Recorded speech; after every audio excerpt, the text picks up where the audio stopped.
Eh bien, regarde plutôt ça. Voici New York City, la grosse pomme, la ville qui ne dort jamais. Le Hong Kong de l'Hudson, la plus grande ville du monde.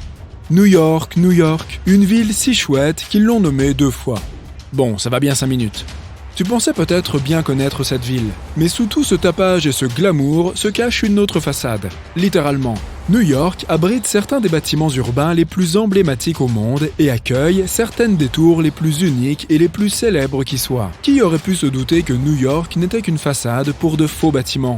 Et ce qui est cool, c'est qu'il y en a beaucoup à rechercher. Ok, je vais ajouter ça à ma liste de choses à faire avant de mourir. Du coup, la question est de savoir pourquoi a-t-on disséminé ces faux bâtiments partout dans New York ? La ville est l'un des endroits les plus dynamiques au monde et a besoin de nombreuses infrastructures pour rester en mouvement. Cela signifie avoir de nombreuses infrastructures et autres bâtiments industriels dans chaque grand quartier. New York est reconnaissable entre toutes pour son design et ses buildings. Alors, imagine que des structures industrielles se trouvent juste à côté de ta pizzeria ou de ton stand de hot-dog préféré. Les concepteurs ont donc réfléchi à l'avance et ont décidé de déguiser ces infrastructures industrielles en faux bâtiments. Ils se fondent si bien dans la ville qu'ils ne se font pas remarquer. Ils ressemblent à ton bon vieux complexe d'appartements avec une porte d'entrée, de vraies fenêtres et même de charmants petits balcons où les gens pourraient se détendre. Le seul truc, c'est qu'il n'y a rien derrière la façade et que personne n'est autorisé à entrer. Alors, où peux-tu trouver ces faux bâtiments dans la ville ?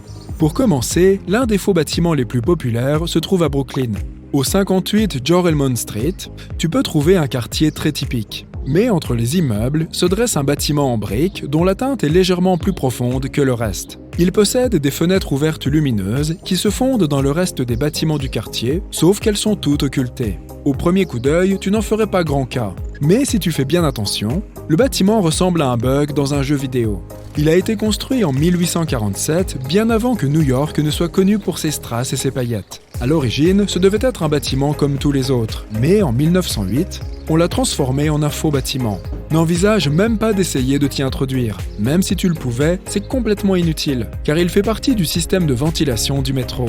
Il sert aussi de sortie de secours pour certains des bâtiments environnants.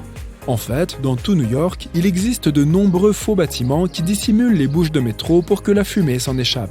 Bien plus loin, au 415 Bruckner Boulevard, dans le Bronx, ce bâtiment de style résidentiel a été conçu par le Switzer Group, qui est une société d'architectes d'intérieur. Il n'est pas aussi charmant que celui du 58 Joralemon Street, mais il a un but analogue. Dissimuler une sous-station électrique pour la compagnie de distribution de New York. La ville a besoin de ces sous-stations pour convertir l'électricité à haute tension en une tension plus faible, afin qu'elle puisse être redistribuée localement. Un bâtiment comme celui-ci, qui surgit au milieu de ton quartier, n'est pas exactement le moyen le plus judicieux d'attirer des gens dans le Bronx. C'est pourquoi cette fausse façade résidentielle est le camouflage parfait. Certains de ces faux bâtiments ne remplissent pas vraiment le contrat et se voient comme le nez au milieu de la figure. Les habitants de Manhattan décrivent l'infrastructure de Mullery Square comme un véritable taudis. Après de nombreux remaniements et retours à la planche à dessin, le résultat n'est toujours pas bien joli. Les habitants le comparent à une boîte en béton. On y a ajouté des fenêtres sans verre, ce qui ne permet pas du tout au bâtiment de s'intégrer dans le reste du quartier. Quoi qu'il en soit, c'est toujours mieux qu'une installation de ventilation typique du métro.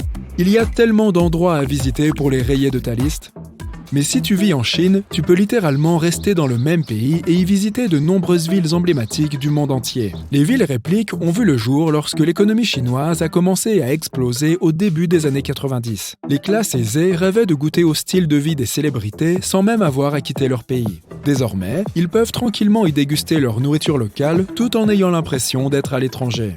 La province chinoise de Guangdong possède une copie à l'identique du village historique autrichien de Holstadt. Le véritable Holstadt est vieux de plusieurs siècles et est l'un des endroits les plus charmants d'Europe. Les habitants de Holstadt n'étaient d'ailleurs pas non plus au courant que leur maison avait été reproduite en Chine. La ville est toutefois sujette à controverse, probablement parce que sa construction a coûté environ 940 millions de dollars. Paris est sans aucun doute l'une des villes les plus célèbres que tu puisses visiter. Sa riche histoire et sa culture justifient d'attraper le premier train pour y jeter un œil.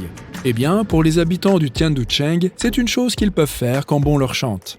La ville est aussi connue sous le nom de Sky City et possède une réplique de la Tour Eiffel qui ressemble étrangement à l'icône parisienne. Elle s'est aussi dotée de bâtiments qui reproduisent le charme visuel de la ville. L'une des premières choses qui briseront ce charme, néanmoins, sont les terres agricoles qui entourent la ville. On n'y croise presque personne et les rues sont toujours vides, ce qui n'évoque pas du tout Paris. Tu trouveras tout de même quelques jolies fontaines et statues disséminées le long des rues, histoire de lui donner un peu de caractère. Il y a du linge accroché partout, même sur les arbres. Les fontaines pittoresques sont à sec et de nombreux appartements sont vides. Seuls quelques magasins sont ouverts. Même si cela ressemble à une fausse ville, tout cela est parfaitement réel.